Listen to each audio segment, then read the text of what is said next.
استني هنا، رايحة فين؟ قبل ما تنزلي تشتري استني بقى لما تشوفي الجمال ده. الجمال ده مش هتشوفيه في اي حتة. احدث كوبايات واطقم شاي وكل حاجة تخطر على بالك، حاجة كده تخلي اي عروسة تدلع نفسها بجد، او لو لسه بتجددي برضو هترجعي عروسة من تاني.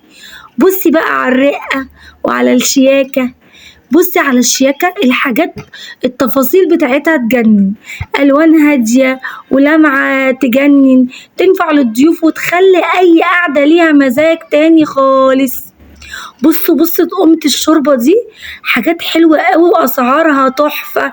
اسمعي الفيديو للآخر، الأسعار هتتصدمي منها حرفيا. الأسعار بتبتدي في المحل ده من أول 100 جنيه. الاسعار ايوه هنا من اول 100 جنيه. لو بتدوري على حاجه عمليه وفي نفس الوقت شيك، المكان ده يلزمك. ليه؟ لاني متينه، اي حاجه فيها متينه وشكلها تحفه بجد. بصوا طقم الكاسات ده كان عامل 100 جنيه، هو بيوريهوني لان ده اول حاجه عنده في العرض. الطقم ده كان عامل 100 جنيه. بصوا شيك جدا وفي منتهى الشياكه وينفع للاستخدام سواء في المطبخ او في النيش. تعالوا بقى بصوا للفخامة اللي جاية دي. بصوا بقى لأطقم الشوربة الحكاية دي. الطقم ده اللي انتوا شايفينه اي طقم منه عامل 500 جنيه. انتوا متخيلين؟ الطقم بالفناجيل، الحلة بالفناجيل عاملة 500 جنيه. طيب شايفين الدوارة بتاعت الكحك والسكر والكلام ده؟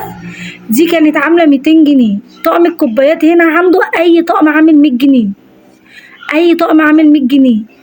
اي طقم مجات من اللي انتوا شايفينه ده عامل 150 جنيه. الكوبايات كلها اللي انا بمسكها اوريها لكم دي كانت في العرض عامله 100 جنيه، والعرض مفتوح وساري لحد نفاذ الكميه. بصوا الطقم ده يا جماعه، شايفين طقم الفنجان ده بالاطباقه بتاعته كان عامل 200 جنيه. انتوا متخيلين؟ طب طقم السكريه القمر ده اي طقم من ده عامل 350 جنيه. اي طقم سكريه عامل 350 جنيه.